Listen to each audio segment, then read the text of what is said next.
আসসালামু আলাইকুম, সবাইকে স্বাগতম জ্যামিতিক আলোক বিজ্ঞান চ্যাপ্টারটিতে।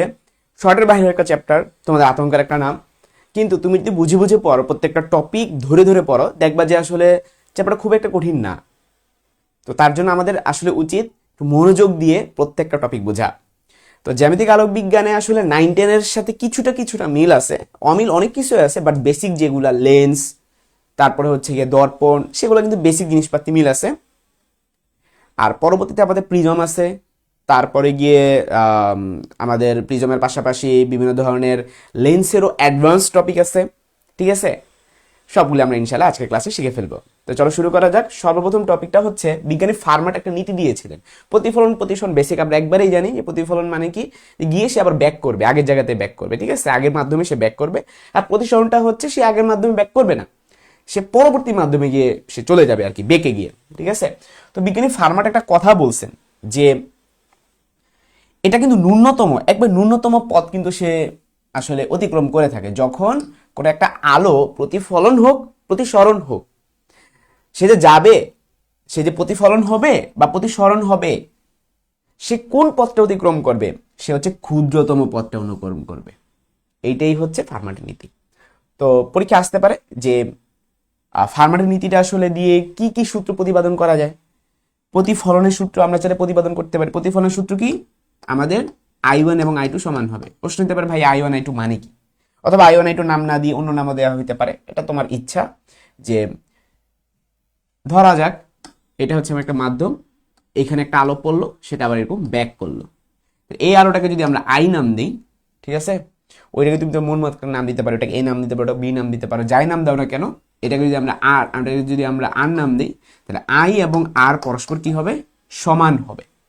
ঠিক আছে, এবার আসি প্রতিসরণের সূত্র। প্রতিসরণের ক্ষেত্রে তো সমান হয় না, কারণ প্রতিসরণের ক্ষেত্রে সেটা বেঁকে যায়। ঠিক আছে, প্রতিসরণের ক্ষেত্রে কি ঘটনা ঘটবে? এই যে আলো ধরো এভাবে যাচ্ছিল, সে এদিকে যাওয়ার কথা, কিন্তু সে একটু বেঁকে যাবে। এই অ্যাঙ্গেল আই আর এই অ্যাঙ্গেল আর তো সমান হবে না। ঠিক আছে, এদের মধ্যে একটা ডিফারেন্স থাকবে। তো এই যে ডিফারেন্সটা থাকতেছে, এটা স্নেলের সূত্র দিয়ে আমরা ব্যাখ্যা করতে পারবো। ঠিক আছে, এটা স্নেলের সূত্র দিয়ে আমরা এটা ব্যাখ্যা করতে পারবো যে এটা যদি এ মাধ্যম হয়, এটা যদি বি মাধ্যম হয়, এ মিউ বি সমান সমান সাইন এ বাই সাইন আর। তাহলে আমরা দুইটা সূত্র শিখে গেলাম, একটা প্রতিফলন একটা প্রতিসরণের। এগুলো কোথা থেকে প্রমাণ করা যায়?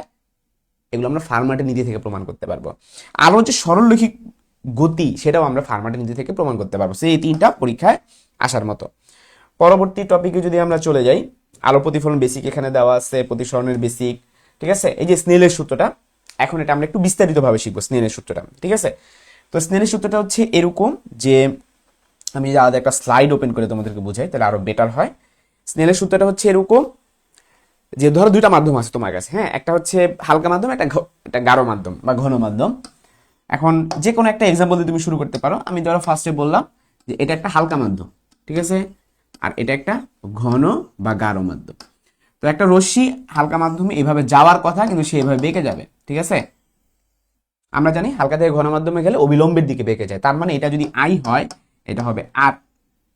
এখন এই মাধ্যমটাকে যদি আমি এ নাম দিই আর এই মাধ্যমটা যদি বি নাম দিই, বিজ্ঞানী স্নেল সাহেব বলছেন যে তুমি যেই মাধ্যমের জন্য আগে ধরবা, ধরো আমি হচ্ছে হালকা মাধ্যম থেকে আলোটা পাঠাচ্ছি, তো আমি হালকা মাধ্যমের জন্য আগে লিখবো কি? লিখবো হালকা মাধ্যমের প্রতিসরণকে লিখবো ইনটু সেই মাধ্যমে যে অ্যাঙ্গেলটা ছিল তার সাইন।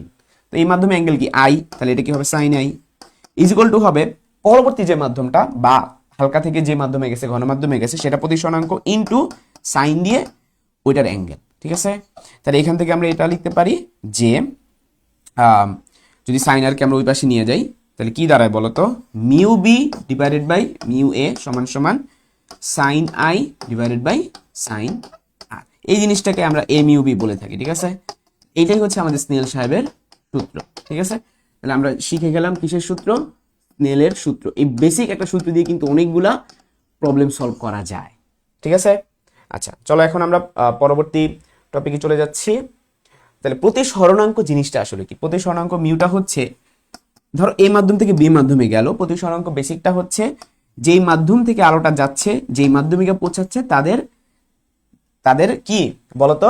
তাদের বেগের অনুপাত। ঠিক আছে, তাদের বেগের অনুপাত, তাদের বেগ। তো বেগকে আমরা তো প্রকাশ করে থাকি সি দিয়ে, তাহলে কি হবে? C A by CB. আর যদি মিউ দিয়ে প্রকাশ করতে চাও, একটু আগে আমি তোমাদেরকে দেখাইছি, এটা উল্টাটা হয়। উপরে হবে মিউ বি, নিচে হবে মিউ এ। যদি তুমি ল্যামডা দিয়ে প্রকাশ করতে চাও তাহলে হবে সোজাটাই lambda A divide by lambda B, ঠিক আছে? কারণ সি এর সাথে ল্যামডা সম্পর্ক সমানুপাতিক, এর জন্য এই যে এটা আমরা মাত্র শিখে ফেললাম। ওকে, আচ্ছা এখন হচ্ছে আমরা এই একটা টেকনিক মনে রাখতে পারি, বিভিন্ন রঙের জন্য রঙের জন্য নির্দিষ্ট মাধ্যমে প্রতিসরণাঙ্ক সবচেয়ে কম হয়, বেগুনি রঙের আলোর জন্য সবচেয়ে বেশি হয়। মনে রাখার টেকনিক কি? বেগুনি বেশি, বেগুনি বেশি। বায়ু সাপেক্ষে পানি প্রতিসরণাঙ্ক মুখস্থ রাখবে 1.33, বা এটাকে আমরা 4/3 বলতে পারি। বায়ু সাপেক্ষে কাচের প্রতিসরণাঙ্ক 1.5, বা এটাকে আমরা 3/2 বলতে পারি। পানির সাপেক্ষে কাচের প্রতিসরণাঙ্ক মুখস্থ 1.127। আচ্ছা, পরম প্রতিসরণাঙ্কগুলো মুখস্থ রাখা উচিত, ঠিক আছে? পরম যে পানির পরম 1.33, কেরোসিন 1.44, এগুলো একটু মনে রাখবা। এবার আমরা পড়বো হলো সংকট কোণ। আমাদের পরবর্তী টপিকের নাম কি? সংকট কোণ। আমি একটা স্লাইডে বুঝাবো। তো চলো শিখে আসি সংকট কোণ কি। সংকট কোণ, ধরো তুমি আলোক রশ্মি ঘন থেকে হালকাতে পাঠাইলা। কোথা থেকে কোথায়? এই এটা একটা ঘন মাধ্যম, তুমি হালকাতে পাঠাচ্ছ। তো ঘন থেকে হালকা পাঠালে অবিলম্ব থেকে দূরে চলে যায়, তার মানে সে এদিকে চলে গেল। আর তুমি যদি আরো বেশি অ্যাঙ্গেলে পাঠাও, সে আরো বেশি অ্যাঙ্গেলে চলে যাবে। কারণ এমন একটা অ্যাঙ্গেল আছে যে অ্যাঙ্গেলে তুমি পাঠাইলে সে কি করবে? অবিলম্ব, এই যে খেয়াল করে দেখো, অবিলম্বের সাথে ও 90 ডিগ্রি অ্যাঙ্গেল ক্রিয়েট করছে। এই দেখছো 90 ডিগ্রি। এই যে আর এর মানটা 90 ডিগ্রি হইছে আপতন কোণে যেই মানের জন্য, সেটাকে আমরা বলবো সংকট কোণ থিটা সি। ক্লিয়ার? তাহলে সংকট কোণ কাকে বলে? আপতন কোণে যে মানের জন্য প্রতিসরণ কোণের মান 90 ডিগ্রি হয়, শেষ। তো এবার আমরা আসি সংকট কোণের বেসিক ফর্মুলা, সেটা আমরা স্নেলের সূত্র থেকে প্রমাণ করব। এইটাকে ধরো এ মাধ্যম যদি নাম দিই, বা এটাকে যদি ঘন মাধ্যম নাম দিই, আর এটাকে যদি আমি হালকা মাধ্যম নাম দিই, স্নেলের সূত্রে অ্যাপ্লাই করে দাও। স্নেল সাহেব কি বলছিলেন? যে যেই মাধ্যম থেকে গেছে সেটা যদি আমি প্রতিসরণ লিখি, এটা হচ্ছে মিউ ঘন, ঠিক আছে, ইনটু সাইন দিয়ে, হ্যাঁ, ওই মাধ্যমের যে অ্যাঙ্গেলটা, ওই মাধ্যমের অ্যাঙ্গেলটা কোনটা? আমি ঘন মাধ্যমে করতেছি, তাহলে theta C is equal to mu হালকা, ওই মাধ্যমে যে অ্যাঙ্গেলটা সেটা কত? 90 ডিগ্রি, সাইন 90 ডিগ্রি। এখন সাইন 90 মাধ্যমে তোমরা সবাই জানো 1। তাহলে মিউ হালকা ধরে নাও, ঘন থেকে ধরো এটা হালকা বা বায়ু মাধ্যমে গেছে, কারণ বায়ু মাধ্যমে সবচেয়ে হালকা মাধ্যম। তো বায়ু মাধ্যমের মিউর মান হচ্ছে 1। তাহলে মিউ হালকার মান হবে 1, সাইন 90 মান হচ্ছে 1। আর এই পাশে কি থাকবে? মিউ ঘন, এটাকে আমি শুধু মিউ লিখলাম, ইন্টু সাইন থেটা সি। তাহলে এখান থেকে একটা প্রমাণ হয়ে গেল যে সাইন থেটা সি সমান সমান 1/মিউ। এই সূত্রটা মুখস্থ রাখবা, ঠিক আছে? এটা কিসের সূত্র? এটা হচ্ছে সংকট কোণের সূত্র। সো এর মাধ্যমে আমাদের সংকট কোণ ডান। তো সংকট কোণ কি আমাদের ক্লিয়ার হয়ে গেল যে এ মিউ বি সমান সমান 1/সাইন থেটা সি। এবার আসবো পূর্ণ অভ্যন্তরীণ প্রতিফলন। আমাদের পরবর্তী টপিকের নাম কি ভাইয়া? পূর্ণ অভ্যন্তরীণ প্রতিফলন। তাহলে এটাকে আমরা টাইপ 2 নাম দিতে পারি, ঠিক আছে? টাইপ 2। আর আগের যেটা ছিল সেটা হচ্ছে টাইপ 1। এখন চলে যাব হচ্ছে টাইপ 3। টাইপ 3 এর নাম কি? পূর্ণ অভ্যন্তরীণ প্রতিফলন। পূর্ণ অভ্যন্তরীণ প্রতিফলন। দেখো নাম দেখি তো অনেক কিছু বোঝা যায় যে এখানে প্রতিফলন ঘটবে, এখানে প্রতিফলন ঘটবে। তো প্রতিফলনটা আসলে কিরকম ঘটবে? যে দেখো এই যে আগেরটার মতোই, যে এমন একটা অ্যাঙ্গেল আছে যে অ্যাঙ্গেলে নিক্ষেপ করলে সে কিন্তু অবিলম্ব সাথে 90 ডিগ্রি কোণ উৎপন্ন করবে, ঠিক আছে, বা বিবের তল ঘেঁষে যাবে। এখন কি ঘটনা ঘটবে যদি তুমি এর চাইতে বড় অ্যাঙ্গেলে নিক্ষেপ করো? তখন সেটা কিন্তু আগের মাধ্যমে ব্যাক করবে, সে কিন্তু ওই মাধ্যমে যাবে না। তাহলে ব্যাপারটা হচ্ছে এই অ্যাঙ্গেলটা আই আর এই অ্যাঙ্গেলটা থেটা সি, এটার মধ্যে সম্পর্কটা কিরকম? আই এর মানটা থেটা সি এর চেয়ে বড় হইতে হবে, এটাই তো আমাদের শর্ত, ঠিক আছে? পূর্ণবন্ধী প্রতিফলন শর্তটা কি? যে আই এর মানটা থেটা সি এর চেয়ে বড় হইতে হবে। যদি হয় তাহলে খেয়াল করে দেখো ওই মাধ্যমে সে আর আলো যাবেই না, আলো আগের মাধ্যমে ব্যাক করবে। এর জন্য এটাকে বলতেছি পূর্ণ মানে কি? পুরোপুরি ব্যাক করতেছে। অভ্যন্তরীণ মানে এই মাধ্যমের মধ্যেই আছে। প্রতিফলন মানে তো বুঝবে যে ব্যাক করাটা, রশ্মিটা ব্যাক করা। সো এর মাধ্যমে আমাদের পূর্ণ অভ্যন্তরীণ প্রতিফলন কনসেপ্টটাও ক্লিয়ার হয়ে গেল। এটার দৃষ্টান্ত কি কি? টেস্ট টিউব, পানিপূর্ণ গ্লাস, হীরকের উজ্জ্বলতা, নিম্ন এবং ঊর্ধ্ব মরীচিকা এবং অপটিক্যাল ফাইবার। এটা খুবই গুরুত্বপূর্ণ। অপটিক্যাল ফাইবার এটা অনেক বেশি ব্যবহার করা হয়, ঠিক আছে? আচ্ছা, এরকম ম্যাথ আমরা সলভ করবো, এগুলো পরীক্ষা আসছে, অ্যাডমিশনে আসছে, সিইউ আর ইউ, এগুলোতে আমরা সলভ করবো ইনশাল্লাহ। আচ্ছা, এখন চলে যাচ্ছি আমাদের পরবর্তী টপিক, খুবই গুরুত্বপূর্ণ, নাম হচ্ছে লেন্স। এই যে আমরা চশমা পরে থাকি, এগুলো কিন্তু লেন্স। তো লেন্স আমরা কয় ভাগে ভাগ করতে পারি? স্থূল মধ্য বা উত্তল লেন্স বলতে পারি। উত্তল লেন্সের চেহারাটা হচ্ছে এরকম, মাঝখান দিয়ে মোটা থাকে, এই জন্য এটাকে মধ্য মোটা বলা হয়। আর অবতল লেন্স হইতেছে এইরকম, মাঝখান দিয়ে চিকন থাকে, এই জন্য মধ্য সরু বলা হয়ে থাকে। উত্তল লেন্সকে আবার আমরা দ্বিউত্তল বলতে পারি। কেন? কারণ এইখানে একটা উত্তল, এখানে একটা উত্তল। তুমি এই পাশ থেকে তাকাবে দেখবা উঁচা, উত্তল মানে উঁচা, এই পাশ থেকে তাকাবে দেখবা উঁচা। আর অবতল লেন্সের ক্ষেত্রে এই পাশ দিয়ে নিচু, এই পাশ দিয়ে নিচু, ঠিক আছে? আচ্ছা, সমতলত্ব জিনিসটা কি? সমতল উত্তল, এই পাশ থেকে তাকালে সমতল, এই পাশ থেকে উত্তল। সমতল অবতল মানে কি? সমতল অবতল, এই পাশ থেকে তাকালে সমতল, এই পাশ থেকে তাকালে অবতল। এভাবে তোমরা নামগুলো দিতে পারো। তাহলে আমরা লেন্সের নামগুলো জানলাম। তারপরে হচ্ছে এগুলো বর্ণনা, মানে কিভাবে লেন্সের এক একটা উপাদানগুলো কি কি, সেগুলো একবার বেসিক। যেমন উন্মেষ কাকে বলে? লেন্সের ব্যাসকে উন্মেষ বলা হয়। হ্যাঁ, কত ডিগ্রি কম হলে সেটা ক্ষুদ্র হয়, 10 ডিগ্রি কম হলে সেটা ক্ষুদ্র হয়। হ্যাঁ, আচ্ছা। তারপর এখান থেকে বিবর্ধন কি দ্বারা প্রকাশ? বিবর্ধনকে এম দিয়ে প্রকাশ করা হয়। বিবর্ধন মানে কি? তোমার 2 সেন্টিমিটার একটা বস্তু ছিল, সেটা তুমি কোন একটা লেন্স দিয়ে 6 সেন্টিমিটার দেখতে পাইলা, তাহলে বিবর্ধন কত? 6/2, 3। ঠিক আছে। আচ্ছা, লেন্সের প্রধান ফোকাস কয়টা থাকে? 2টা। এগুলো পরীক্ষা আসে। প্রথম প্রধান ফোকাস, আর একটা হচ্ছে দ্বিতীয় প্রধান ফোকাস। আচ্ছা, তো প্রধান ফোকাস জিনিসটা আসলে কি? যে ধরো যে তোমার কাছে একটা লেন্স আছে, তো এখান দিয়ে তুমি একটা আলো পাঠাবা। হ্যাঁ, তাহলে এর ফোকাস দূরত্ব, এই তুমি যদি একটা আলো এটার সমান্তরালে পাঠাও, তখন সে কিন্তু প্রধান ফোকাস দিয়ে যাবে। ঠিক আছে, তাহলে যেই বিন্দু দিয়ে যায় সেটাই প্রধান ফোকাস। সমান্তরাল কোন একটা রশ্মি পাঠাইলে যে বিন্দু দিয়ে যায় সেটাই হচ্ছে প্রধান ফোকাস। আর এই যে দূরত্বটা, এই দূরত্বটাকে আমরা বলবো ফোকাস দূরত্ব। আশা করি বুঝতে পারছো। উত্তল লেন্সে ফোকাস দূরত্ব হয়ে থাকে ধনাত্মক, আর অবতল লেন্সে ফোকাস দূরত্বটা হয়ে থাকে ঋণাত্মক। এগুলো পরীক্ষা খুবই কাজে লাগবে। তারপরে হচ্ছে সমীকরণ। তাহলে আমাদের এখন লেন্সের সমীকরণগুলো শুরু হয়ে গেছে। 1/f = 1/u + 1/v। এগুলো আমাদের খুবই কাজে লাগবে। আমি মিনিংগুলো তোমাদেরকে বুঝাবো। তারপর আমরা রৈখিক বিবর্ধন শিখবো। হ্যাঁ, তারপরে হচ্ছে বাস্তব অবাস্তব কি সেগুলো শিখবো। ওকে, ঠিক আছে। তো এখন আমরা শুরু করে ফেলতেছি আমাদের টাইপ 4, সেটা হচ্ছে লেন্স। টাইপ 4 লেন্সের ফোকাস দূরত্ব। শুধু লেন্স বলবো না, লেন্সের ফোকাস দূরত্ব। লেন্সের মধ্যে অনেকগুলো আছে। তো আমরা শুরু করে ফেলি। প্রথমত হচ্ছে যে এই যে একটা লেন্স, তুমি কোন একটা নির্দিষ্ট দূরত্বে একটা বস্তুকে রাখলা। হ্যাঁ, এই মাঝখান থেকে যত দূরত্বে রাখলা সেটাই হচ্ছে ইউ, এটাকে আমরা বলবো বস্তু দূরত্ব। তারপরে তুমি যদি সমান্তরাল করে একটা রশ্মি পাঠাও, তাহলে ধরো এটা যদি এফ হয়ে থাকে, এই এফ দিয়ে সে চলে যাবে, তাহলে এই যে দূরত্ব এটাকে আমরা বলবো এফ। এখন ধরো আরেকটা রশ্মি তো অবশ্যই মাঝখান দিয়ে একটা যাবে, আরেকটা রশ্মি। হ্যাঁ, এই যে মাঝখান দিয়ে গেল, তার একটা বিন্দুতে মিলিত হইলো এবং এই জায়গাটা আমাদের বিম্ব গঠিত হইলো, এই দূরত্বটাকে আমরা বলবো ভি। তাহলে সূত্রটা কি দাঁড়াচ্ছে? সূত্রটা হচ্ছে 1/f = 1/u + 1/v। এবার পরিচয়গুলো আমরা শিখবো। এই এফটা পজিটিভ হবে যদি তোমার লেন্সটা উত্তল হয়। ঠিক আছে, উত্তল লেন্স হলে। আর এফটা নেগেটিভ হবে যদি অবতল লেন্স হয়। ঠিক আছে, অবতল লেন্স। ডান। এবার ইউটা হচ্ছে কি? বস্তুর দূরত্ব। এটা তো তুমি হচ্ছে যে কোনো এক পাশ থেকে তুমি শুরু করতে পারো, সেটা অলওয়েজই প্রায় পজিটিভ তুমি দেখতে পাবা। কিন্তু ভি কিন্তু প্লাস হতে পারে, না মাইনাস হতে পারে। প্লাস কখন হবে? যখন সেটা বাস্তব বিম্ব হবে। বাস্তব অথবা এটাকে আমরা সৎ বলে থাকি, সৎ বিম্ব বা অরিজিনালি মিলিত হয় এরকম টাইপের বিম্ব। আর নেগেটিভ কখন হয়? যখন অবাস্তব হবে অথবা যখন অসৎ বিম্ব হবে। ঠিক আছে, অসৎ বিম্ব হবে। আশা করি বুঝতে পারছি। তো লেন্সের ফোকাস দূরত্বের একবারে বেসিকটা আমাদের শেষ হয়ে গেল। আচ্ছা, এখন আসি আমরা টাইপ 5। এরকম ফোকাস দূরত্ব আমরা নির্ণয় করব। ফর্মুলা হচ্ছে 1/f = মিউ বস্তু, মানে তুমি একটা বস্তু যদি আরেকটা বস্তুর মধ্যে যদি তুমি ডুবাই ফেলো বা মাধ্যমে যদি ডুবাও, তখন কি হবে? তখন কিন্তু ফোকাস দূরত্ব চেঞ্জ হয়ে যাবে। হ্যাঁ, ফর্মুলাটা লিখে দিচ্ছি, 1/r1 - 1/r2। এই হচ্ছে আমাদের ফর্মুলা। যে কোন একটা বস্তুকে, হ্যাঁ ধরো এই যে একটা লেন্সকে তুমি কি করলা? পানিতে ডুবাই দিলা, তাহলে লেন্সের একটা ফোকাস দূরত্ব আছে, লেন্সের একটা মিউ আছে। ঠিক আছে, মিউ বস্তু। আর তুমি যে মাধ্যমে ডুবাইছো তার একটা মিউ আছে, মিউ মাধ্যম। তো ফর্মুলাটা হচ্ছে মিউ বস্তু ডিভাইড বাই মিউ মাধ্যম -1 × 1/r1 - 1/r2। তবে এখানে একটা কাহিনী আছে r1 r2 নিয়ে। সেটা হচ্ছে ধরো এই হচ্ছে আমাদের উত্তল লেন্স, তুমি যদি এখান থেকে রশ্মি পাঠাও, রশ্মি এখান দিয়ে গিয়ে এখান দিয়ে যাবে, ব্যাপারটা তা না। রশ্মিতে স্ট্রেট যাবে। স্ট্রেট যদি যায়, ওইখানে উত্তল পাচ্ছে, উত্তল হইলে আর পজিটিভ। ঠিক আছে, কিন্তু এখানে যখন ঢুকতেছে সে কিন্তু অবতল পাচ্ছে, তাহলে r2 হবে নেগেটিভ।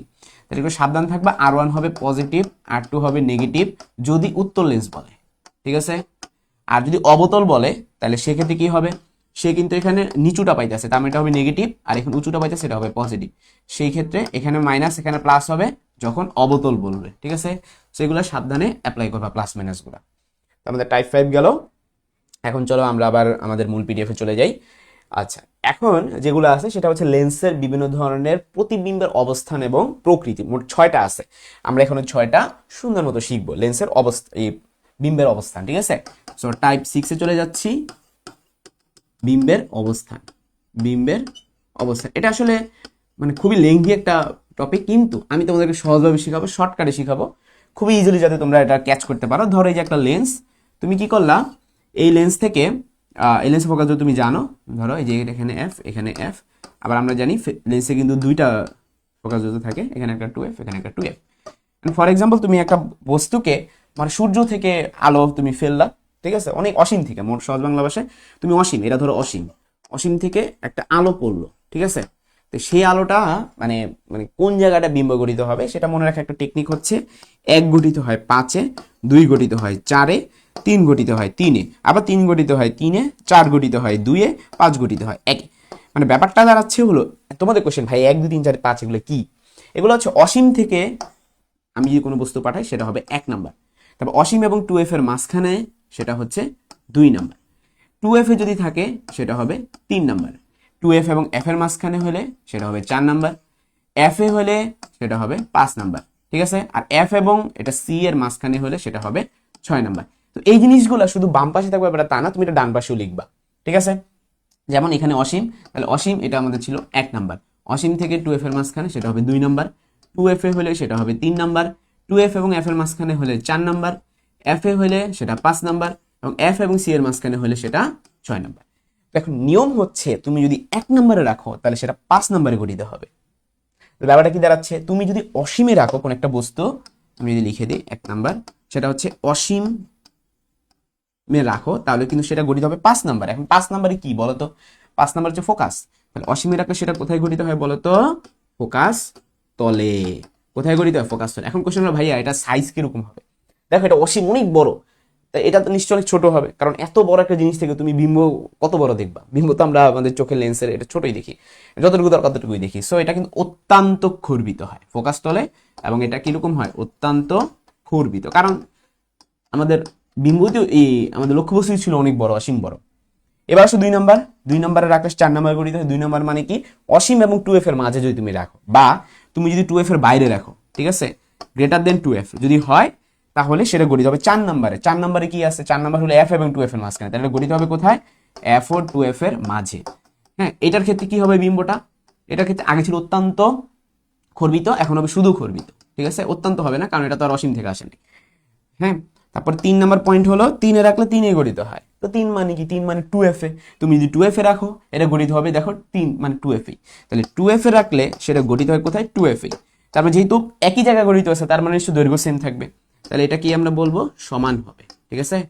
এবার আসি 4 নাম্বার, 4-এ হইলে 2 নাম্বারে গঠিত হবে। 4 মানে কি, 4 মানে হচ্ছে f এবং 2f এর মাঝে যদি তুমি রাখো, f এবং 2f এর মাঝে রাখলে সেটা গঠিত হবে কয় নাম্বারে, 2 নাম্বারে। 2 নাম্বারে কি আছে, 2 নাম্বার হচ্ছে 2f এর বাইরে, ঠিক আছে, তাহলে এটা হবে 2f এর বাইরে। তাহলে যেহেতু এখন বাইরে চলে গেছে, সো অবশ্যই এটা বড় হয়ে যাবে, সো এটা হবে বিবর্ধিত, বিবর্ধিত। তারপরে 5 নাম্বারে হচ্ছে যদি তুমি রাখো 1 নাম্বারে গঠিত হবে, 5 নাম্বার মানে তুমি যদি ফোকাসে রাখো তাহলে গঠিত হবে 1 নাম্বারে। 1 নাম্বার মানে কি, 1 নাম্বার মানে অসীম, তাই অসীম মানে তো সে অনেক বড় হয়ে গেছে, তাই এটা অত্যন্ত বিবর্ধিত, সেটা কি হবে, অত্যন্ত বিবর্ধিত, ঠিক আছে। এখানে যে 5টা আছে 5টাই কিন্তু অরিজিনালি মিলিত হয়, তাহলে এই 5টাকে আমরা কি বলবো বলতো, 5টাই হচ্ছে বাস্তব। আর সব কটা বিম্ব কিন্তু উল্টা দিকে গঠিত হবে, এই পাশে গঠিত হবে বিম্বগুলা, তাহলে বাস্তব ও উল্টো, ঠিক আছে। এবার আসি 6 নাম্বারটাই হলো ব্যতিক্রম, আমাদের 6 নাম্বারটাই হচ্ছে ব্যতিক্রম। তো এখন প্রশ্ন হলো ভাইয়া 6 নাম্বারটা কোথায় হবে, 6 নাম্বারটা ব্যতিক্রম, এই জন্য আমি লিস্টের মধ্যে লিখি নেই। 6 নাম্বারটা হচ্ছে যদি তুমি এখানে রাখো তাহলে সেটা কিন্তু এই দিকে গঠিত হবে, ঠিক আছে। এতক্ষণ এগুলো সব ওদিকে গঠিত হইতেছিল, এখনকার গুলো গঠিত হবে এইদিকে। তাহলে 6 নাম্বারটা হচ্ছে যদি তুমি সি ও এফ এর মাঝে রাখো, সি ও এফ এর মাঝে রাখো, তাহলে কিন্তু সেটা লেন্স যেদিকে তার ওই দিকেই গঠিত হবে, ঠিক আছে, একই দিকেই গঠিত হবে, একই দিকে গঠিত হবে, তবে সেই ক্ষেত্রে এটাও বিবর্ধিত হয়ে থাকে, ঠিক আছে, কিন্তু এটা কিন্তু অসৎ, এটা মাথায় রাখবা, এটা কিন্তু অসৎ। অসৎ মানে কি, যেটা অরিজিনালি মিলিত হয় নাই। তো এই কনসেপ্টগুলা আমরা চাইলে সূত্র দিয়েও প্রমাণ করতে পারি, ওই যে 1/f সমান সমান 1/u প্লাস 1/v দিয়েও এগুলো প্রমাণ করা যায়, ঠিক আছে। তুমি ইউ এর মান ইনফিনিটি রাখো, দেখো ভি এর মান এফ আসে, দেখো ইউ এর মান ইনফিনিটি রাখলে ভি এর মান এফ আসে, দেখো মিলছে, এরকম করে সব কটা মিলবে। যাই হোক, আমরা এবার আমাদের তাহলে এই ছকটা আমাদের শেষ হয়ে গেছে আর কি, ঠিক আছে, এটা একবার রিডিং দিবা। আচ্ছা, এবার এই চিত্রটিত্র এগুলো আমাদের হয়ে গেছে, যে কোনটা কোন দিকে গঠিত হয়, এটা খালি মনে রাখবা। লেন্সের যে ক্ষমতা সেটা একক হচ্ছে ডায়োপ্টার, বেসিক ফর্মুলা কি, পি ইকুয়াল 1/f। লেন্সের ক্ষমতা কিন্তু গুরুত্বপূর্ণ একটা টপিক, ঠিক আছে। সেটা আলাদা টাইপ হিসেবে লিখে দেই, টাইপ 7, টাইপ 7 লেন্সের ক্ষমতা, লেন্সের ক্ষমতা। সূত্র কি ভাইয়া? সূত্র হচ্ছে P = 1/f। এখন ধরো অনেকগুলো লেন্স তোমার কাছে আছে, এখানে একটা, এখানে একটা, এখানে একটা, এগুলো ক্ষমতা হচ্ছে P1, P2, P3, তাহলে টোটাল ক্ষমতা কত হবে? সব খালি যোগ করে দিবা, ঠিক আছে? আর যদি তোমার f আকার প্রকাশ করো তাহলে 1/f সমান হবে 1/f1 plus 1/f2 plus 1/f3, এভাবে চলতে থাকে। ফোকাস দূরত্ব আকারে যদি তুমি প্রকাশ করো তাহলে আমাদের লেন্সের ক্ষমতাও গেল। আচ্ছা, তারপরে কোন দৃষ্টি, এগুলো গুরুত্বপূর্ণ। যে হ্রস্ব দৃষ্টি হলে আমরা অবতল লেন্স ব্যবহার করব আমাদের চোখের যে ত্রুটিটা সেটা দূর করার জন্য, দীর্ঘ দৃষ্টির জন্য উত্তল লেন্স ব্যবহার করব, প্রেস বায়োপিয়ার জন্য দ্বি-উত্তল লেন্স ব্যবহার করব, অ্যাস্টিগমেটিজমের জন্য আমরা সিলিন্ড্রিক্যাল লেন্স ব্যবহার করব, ঠিক আছে? এগুলো চোখের ত্রুটি। এই ম্যাথগুলো আমরা পারবো 1/f = 1/u + 1/v এর ম্যাথ। নেক্সট হচ্ছে টপিকের নাম হলো বীক্ষণ যন্ত্র। যে সকল যন্ত্র কোনো বস্তু দেখার ব্যাপারে আমাদের চোখকে সাহায্য করে তাদেরকে দৃষ্টি সহায়ক যন্ত্র বা বীক্ষণ যন্ত্র বলে। উদাহরণ হিসেবে হচ্ছে অণুবীক্ষণ যন্ত্র, দূরবীক্ষণ যন্ত্র, বাইনোকুলার, পেরিস্কোপ ইত্যাদি। আচ্ছা, নিকট বিন্দু কি? মানে যেই বিন্দুতে আমরা সবথেকে ক্লিয়ার দেখি, হ্যাঁ, সুস্থ মস্তিষ্ক সুস্থ মানুষের জন্য সেটা 25 সেন্টিমিটার। অণুবীক্ষণ যন্ত্র কি? যেটা আমরা একটু বড় করে দেখবো, ছোট একটা বস্তুকে বড় করে দেখবো। দুই প্রকার অণুবীক্ষণ যন্ত্র, একটা হচ্ছে সরল অণুবীক্ষণ যন্ত্র, একটা হচ্ছে জটিল অণুবীক্ষণ যন্ত্র। সরল অণুবীক্ষণ যন্ত্রে আরো নাম আছে, বিবর্ধিত কাঁচ, আতসী কাঁচ, ম্যাগনিফাইং গ্লাস, যেটা আমরা ছোটকালে খেলছি। আচ্ছা, সরল অণুবীক্ষণ যন্ত্রের বেসিক ফর্মুলা মুখস্থ রাখবা, m = 1 + d - a / f, ঠিক আছে? তাহলে আমরা এটা লিখে ফেলি টাইপ 8। তাহলে টাইপ 8 এর নাম কি? সরল অণুবীক্ষণ যন্ত্র। সরল অণুবীক্ষণ যন্ত্র। তাহলে এটা বেসিক ফর্মুলা কি? যে m = 1 প্লাস অ্যাকচুয়ালি হলো d/f, ঠিক আছে? এখন এখান থেকে আমরা কেন a মাইনাস করবো? কারণ আমাদের ধরো আমি একটা চশমা রাখলাম, ঠিক আছে? আমার চশমা থেকে আমার চোখেরও তো একটা দূরত্ব আছে, চশমা থেকে চোখে একটা দূরত্ব আছে না? যদি এমন হইতো চশমাটা আমাদের চোখের সাথে একবার লাগায় রাখছি তাহলে কিন্তু ডি থেকে কিছু বিয়োগ হইতো না। তাহলে চশমা থেকে চোখের দূরত্ব, হ্যাঁ, এই মানে হলো বা লেন্স হতে চোখের দূরত্ব, লেন্স হতে চোখের যে দূরত্ব সেইটা, চোখের দূরত্ব। আশা করি ক্লিয়ার। এখন আমরা চলে যাব হচ্ছে জটিল অণুবীক্ষণ যন্ত্রে, টাইপ 9। টাইপ 9 জটিল অণুবীক্ষণ যন্ত্র। জটিল অণুবীক্ষণ যন্ত্রে চলে যাচ্ছে। তো দেখো কি বলা হয়েছে, জটিল অণুবীক্ষণ যন্ত্রের আরেক নাম কি হচ্ছে যৌগিক মাইক্রোস্কোপ। এখানে কিন্তু মূলত দুইটা লেন্স থাকে, একটা হচ্ছে অভিলক্ষ্য, একটা হচ্ছে অভিনেত্র। দেখো অভিলক্ষ্য, লক্ষ্য মানে কি? অবজেক্ট, মানে একটা বস্তু। আর নেত্র মানে কি? নেত্র মানে কিন্তু আই, ই দিয়ে আমরা আই বলতেছি। তো তুমি যদি অণুবীক্ষণ যন্ত্র দিয়ে একটু তাকাও দেখবা যে লক্ষ্যবস্তুর দিকে যেই হচ্ছে আমাদের লেন্সটা থাকে সেটা কিন্তু সাইজে ছোট হয়, আমাদের চোখের কাছে যেটা থাকে সেটা একটু বড় হয়, হ্যাঁ। আর এখানে কি বলছে খেয়াল করে দেখো, ফোকাস দূরত্ব ও উন্মেষ ছোট লক্ষ্যবস্তুর দিকে থাকে। লক্ষ্যবস্তু যেটা সেইটার যে লেন্সটা, এই ধরো এটা আমাদের নল, হ্যাঁ, আমরা যখন যেভাবে তাকাই, এখানে ধরো আমার রক্তের একটা স্লাইড আছে, এটা ছোট হয়, এটা বড় হয়, ঠিক আছে? তো বেসিক ফর্মুলা কি? m = -v/u × 1 + d/f of e, ঠিক আছে? -v/u × 1 + d/f of e। Formula হচ্ছে m = আমাদের এখানে কয়টা লেন্স আছে বলো তো? দুইটা লেন্স আছে, একটা চোখের সামনে আর একটা হলো বস্তুর সামনে। তাহলে দুইটা লেন্সের বিবর্ধন দুই রকম, m1 × m2, ঠিক আছে? তো প্রথমটাকে ধরো আমি যদি বস্তুটা বলি mo আর এই আইয়েরটা বলি me, তাহলে ফর্মুলা কি? -v/u। তো vo মানে হচ্ছে আমাদের যে অবজেক্টের সামনে যে লেন্সটা আছে সেইটার বিম্বের দূরত্ব, আর uo মানে হচ্ছে বস্তুর দূরত্ব, ঠিক আছে? আচ্ছা, me এটা ফর্মুলা কি? 1 + d/f of e, ক্লিয়ার? এই সূত্র তোমাদেরকে অবশ্যই মুখস্থ রাখতে হবে, এটা দিয়ে সলভ করা যাবে আমাদের জটিল অণুবীক্ষণ যন্ত্রের যে ধরনের ম্যাথ আসুক না কেন। ওকে, এটা কত গুণ বিবর্তন দেখা যায়? প্রায় 2000 গুণ বিবর্তন দেখা যায়। এটা আলটিমেট রেজাল্টে কিরকম? অবাস্তব, উল্টো এবং বিবর্ধিত হয়ে থাকে। যন্ত্রের দৈর্ঘ্য সূত্র কি? যন্ত্রের দৈর্ঘ্য সূত্র হচ্ছে অভিলক্ষে প্রতিবিম্বের দূরত্ব। দেখো প্রতিবিম্ব মানে ভি, অভিলক্ষ্য মানে ও, ঠিক আছে? অভিনেত্র থেকে দূরত্ব, অভিনেত্র মানে ই, হ্যাঁ, বস্তুর দূরত্ব হচ্ছে ইউ। তার মানে এটা একটা ফর্মুলা, L = v0 + ue। লিখে দিই L = v0 + ue। এগুলো মুখস্থ রাখবা, ঠিক আছে? এই সূত্র মুখস্থ রাখবা, এটা মুখস্থ রাখবা, তাইলেই হবে। তাহলে এটা আমাদের গেল। এবার আসো দূরবীক্ষণ যন্ত্র। দূরবীক্ষণ যন্ত্র দুই রকম হতে পারে, একটা প্রতিসরণ দূরবীক্ষণ যন্ত্র, আরেকটা হচ্ছে প্রতিফলক দূরবীক্ষণ যন্ত্র। প্রতিসরণের মধ্যে আছে নবজ বা জ্যোতি, গ্যালিলিও ভূ দূরবীক্ষণ যন্ত্র, আর প্রতিফলকের মধ্যে আছে জেপ্রি, হার্সেল এবং গ্রেগরি। জাস্ট নামগুলো মনে রাখবা, ঠিক আছে? আচ্ছা, তো নবদূরবীক্ষণ যন্ত্র কনসেপ্টটাও সেম, যে অভিলক্ষ্য থাকে, অভিনেত্র থাকে, তবে এটা ফর্মুলা হচ্ছে m = f0/fe, ঠিক আছে? f0/fe। তবে সেটা স্বাভাবিক দৃষ্টির জন্য, অসীম দূরত্ব অথবা স্বাভাবিক দৃষ্টির জন্য, অসীম দূরত্ব অথবা স্বাভাবিক দৃষ্টির জন্য। কিন্তু যদি এটা ন্যূনতম দূরত্ব হয় তখন কিন্তু ফর্মুলা চেঞ্জ হয়ে যাবে। সো আমরা এখন দূরবীক্ষণ যন্ত্রের ফর্মুলা লিখব টাইপ 10 দিয়ে, ঠিক আছে? টাইপ 10 দূরবীক্ষণ যন্ত্র, দূরবীক্ষণ যন্ত্র। তো এখানে দুই রকম ঘটনা ঘটতে পারে। এক নম্বর আমি তোমাদের ভাগ করে করে শিখাই দিই। এক নম্বর ঘটনা হচ্ছে অসীম অথবা স্বাভাবিক। খেয়াল করে দেখো, আমরা যদি এক নম্বর টাইপে যাই সেটার নাম কি হবে, যে অসীম দূরত্ব অথবা স্বাভাবিক দৃষ্টি ফোকাসিং, ঠিক আছে? এগুলো নাম মনে রাখতে হবে, অসীম দূরত্ব অথবা স্বাভাবিক দৃষ্টি ফোকাসিং। মানে আমরা ফোকাস করি না লেন্সে, এই ফোকাসিং এর কথা বলতেছে। সেই ক্ষেত্রে ফর্মুলা হইতেছে m ইকুয়াল টু f0/fe।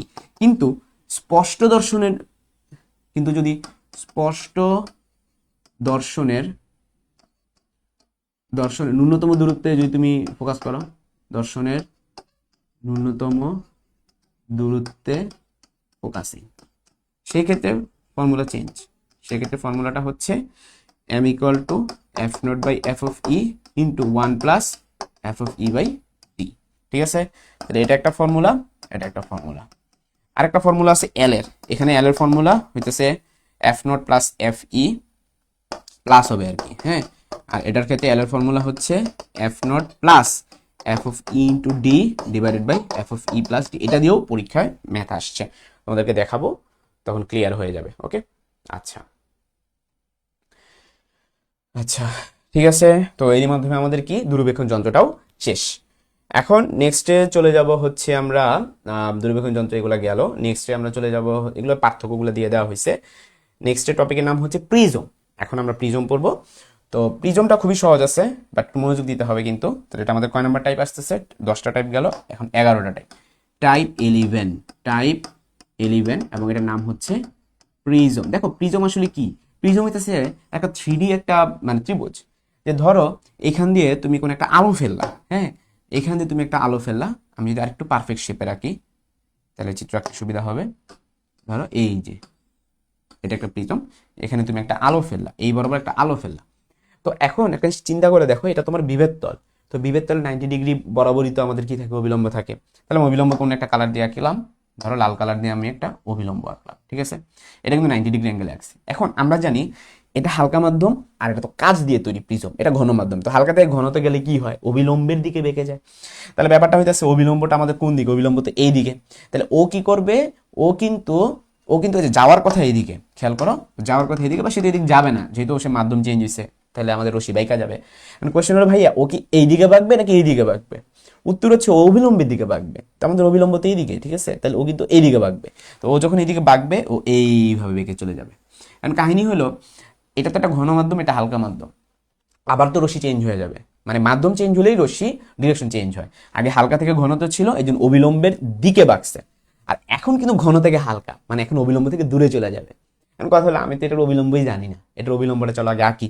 এটার অবিলম্ব আমি লাল কালার দিয়ে প্রকাশ করব, যে এইটা হচ্ছে আমাদের বিভেদ তল, অবিলম্ব সবসময় 90 ডিগ্রি অ্যাঙ্গেলে। তাহলে অবিলম্ব হবে এই যে এরকম হবে অবিলম্ব, ঠিক আছে? এখনকারটা কি হবে, ও যাওয়ার কথা কোন দিকে, ও যাওয়ার কথা এই দিকে, কিন্তু ও তো এইদিকে যাবে না, অবিলম্ব থেকে দূরে চলে যাবে। কারণ আমরা জানি ঘন থেকে হালকাতে গেলে অবিলম্ব থেকে দূরে চলে যায়। তো অবিলম্ব থেকে দূরে চলে যায় মানে কি, ও হচ্ছে এই দিকে বাইকা যাবে। তাহলে ও হচ্ছে এইভাবে বাইকা গেল। এখন খেয়াল করে দেখো, তাহলে কত ডিগ্রি অ্যাঙ্গেলে যাওয়ার কথা, ও যাওয়ার কথা হচ্ছে এই বরাবর, কিন্তু গেল কোন বরাবর, এই বরাবর। আমি যদি পিছন দিকে বর্ধিত করি তাহলে খেয়াল করে দেখো, এই যে যত ডিগ্রি অ্যাঙ্গেলে সে বেঁকে গেল, মানে যাওয়ার কথা এই বরাবর, সে গেল এই বরাবর, তাহলে কত ডিগ্রি অ্যাঙ্গেলে তার বিচ্যুতি ঘটলো, এটাই হচ্ছে আমাদের ডেল্টা, ঠিক আছে? এটাকে বলবো আমরা বিচ্যুতি কোণ। এই বিচ্যুতি কোণটাকে আমরা যদি সর্বোচ্চ করতে চাই তখন কি ঘটনা ঘটাইতে হবে সেটা আমরা দেখব। তাহলে পরিচয়গুলো শিখি। এটা হচ্ছে I1, আর এটার নাম হচ্ছে I2, এটার নাম হচ্ছে R1, এটার নাম হচ্ছে R2, আর এটার নাম হচ্ছে A। তো বেসিক ফর্মুলা হচ্ছে যে মিউ সমান সমান sine A plus delta m by 2 divided by sine A by 2। এটা হচ্ছে আমাদের প্রিজমের প্রতিসরাঙ্ক বের করার বেসিক ফর্মুলা। এবার আসি ন্যূনতম বিচ্যুতি কোণ। ন্যূনতম বিচ্যুতি কোণ মানে কি? ন্যূনতম বিচ্যুতি কোণ মানে তুমি এই ডেল্টাটাকে মিনিমাম, এটা তুমি সবচেয়ে ছোট বানাইতে চাও ধরো, সেক্ষেত্রে তোমার কি করা উচিত, সেক্ষেত্রে এই I1 আর এই I2টা সমান বানায় ফেলতে হবে। I1 আর I2 সমান হইতে হবে, R1 R2 সমান বানাইতে হবে, ঠিক আছে? যদি এটা সমান হয়, I1 I2 যদি তুমি এই জায়গা বসাও, R1 R2 যদি এই জায়গা বসাও, ঠিক আছে, তখন তুমি এই ফর্মুলা পাবা। বাট এটা অ্যাকচুয়ালি ফর্মুলা ছিল sine I divided by sine R, এই ফর্মুলা থেকে এটা আসছে, ঠিক আছে? তাহলে এখান থেকে আমরা এটা বলতে পারবো ডেল্টা সমান সমান I1 plus I2 minus A, ঠিক আছে? এটা হচ্ছে ন্যূনতম, এটা হচ্ছে বিচ্যুতি কোণের সংখ্যা, ন্যূনতম বিচ্যুতি না।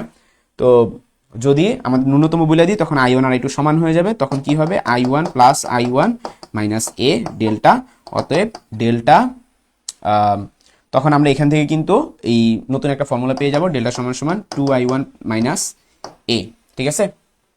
এখান থেকে আমরা পেয়ে যাব I1 সমান সমান, তখন এটা ডেল্টা এম হবে, delta M plus A divide by 2। এই জিনিসটাই খেয়াল করে দেখো, এই যে এখানটা, বুঝতে পারছো? আচ্ছা, সো এর মাধ্যমে আমাদের কিন্তু প্রিজমের কনসেপ্ট ক্লিয়ার হয়ে গেল আশা করি। এখন চলে যাব আমরা প্রিজম থেকে, অর্থাৎ টাইপ 11 থেকে বের হয়ে যাচ্ছি। এই যেগুলো সব প্রিজম ছিল, প্রিজম ছিল, তারপরে হচ্ছে সৌরবর্ণালী বিক্ষেপণ। বিক্ষেপণ মানে কি, যে আলো বিক্ষেপ হয়, যে চাঁদের আকাশ কালো দেখায় কেন, কোনো বায়ুমণ্ডল নেই, হ্যাঁ, মেঘ কি রঙে দেখা যায়, সাদা, এগুলো কিসের কারণে? এগুলো সব বিক্ষেপণের কারণে আমরা এইরকম কালার দেখে থাকি। সো এর মাধ্যমে আমাদের বেসিক বোঝা একবারই শেষ। আশা করি তোমাদের কারো কোনো প্রবলেম নাই। হ্যাঁ, এই টোটাল 11টা টাইপ ছিল, আর কোনো টাইপ নেই। তোমরা এগুলোই ভালো মতো পড়ো, দেখবো তোমার এই চ্যাপ্টার থেকে অবশ্যই কমেন্ট পড়বে।